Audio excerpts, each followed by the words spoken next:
desafios foram no início do nosso processo, estamos a falar de há 15, 20 anos, em que havia um grande desconhecimento destas questões todas, não é? Não se falava em contratar pessoas com deficiência. Aliás, não se viam pessoas com deficiência a trabalhar.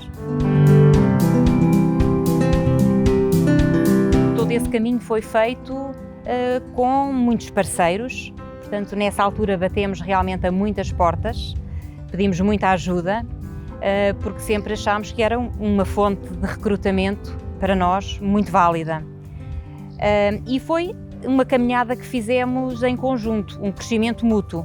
Nós, por um lado, fomos aprendendo muito sobre as deficiências, os seus contextos, as suas realidades, mas também os nossos parceiros foram aprendendo connosco e foram ganhando também experiência no que é o contacto com o setor privado e com as exigências do setor privado. Mas, falando hoje em dia, as grandes dificuldades que temos neste processo e ainda com as barreiras não físicas, que essas são as mais difíceis de serem ultrapassadas, chegámos à conclusão que muitas delas têm única e exclusivamente a ver com o desconhecimento. Uma outra grande dificuldade tem a ver com os necessários ajustes que todo o processo tem, em todas as fases.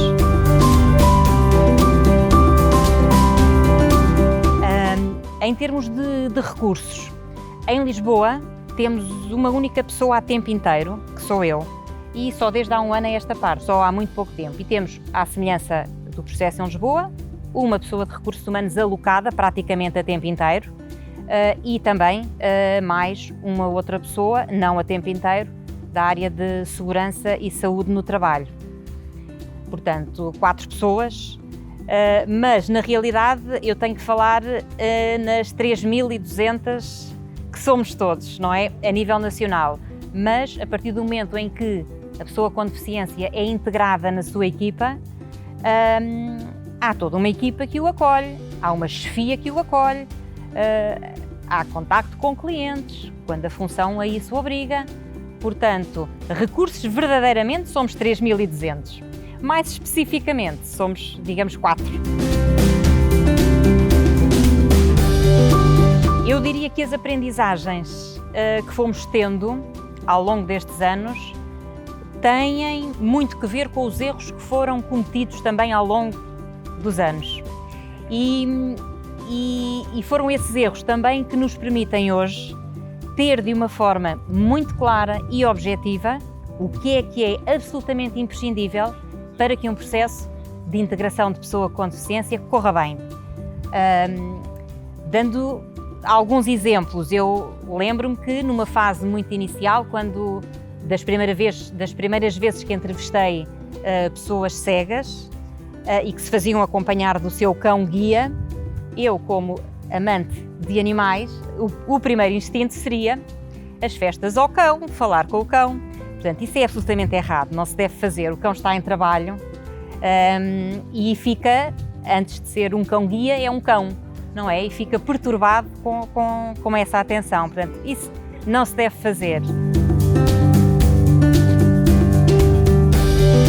E, em primeiro lugar, que comecem, que se apoiem com os parceiros certos, com o perfil da empresa, com aquilo que procuram, que não tenham medo de errar, porque neste processo todo este processo tem um grau elevado de imprevisibilidade, que nunca desistam de sensibilizar.